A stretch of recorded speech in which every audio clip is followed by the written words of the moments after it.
Caleb Williams reveals Bears locker room frustration with Matt Eberflus.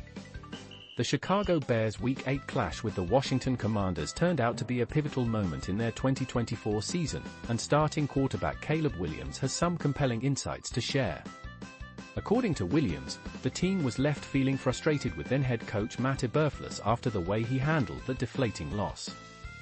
In an upcoming cover story with Esquire, Caleb Williams opened up about the locker room's candid feelings, declaring, "How Eberflus handled it at that time, for that game, was one of the things that throughout the locker room people talked about and were annoyed by." At that moment, the Bears were riding high with a 4-2 record and were on the brink of securing their 5th win. As the game drew to a close, the Bears held onto a slim lead, but all hell broke loose when the Commanders pulled off a jaw-dropping last-minute Hail Mary, clinching a victory that left the Bears reeling.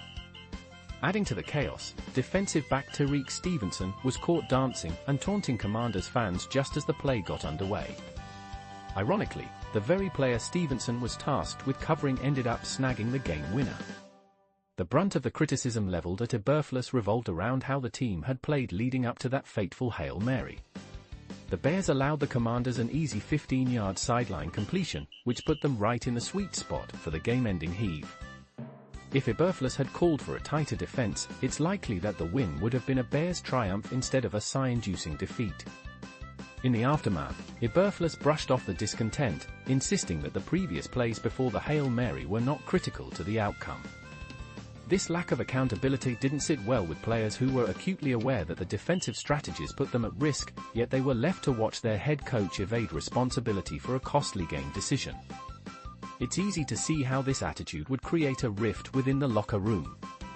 Following that incident, the Bears fell into a terrible slump, losing the next 9 games and ending their season with a disappointing 5-12 record. Eberflus was ultimately shown the door late in the season due to a series of dismal coaching choices. This offseason brought a breath of fresh air to the Bears when they brought in former Detroit Lions offensive coordinator Ben Johnson as their new head coach, one of the most talked-about hires in recent history. With Johnson on board and significant upgrades made to the offensive line, fans are feeling a newfound sense of optimism as the Bears gear up for the upcoming season. Now, it's all about turning that hope into reality.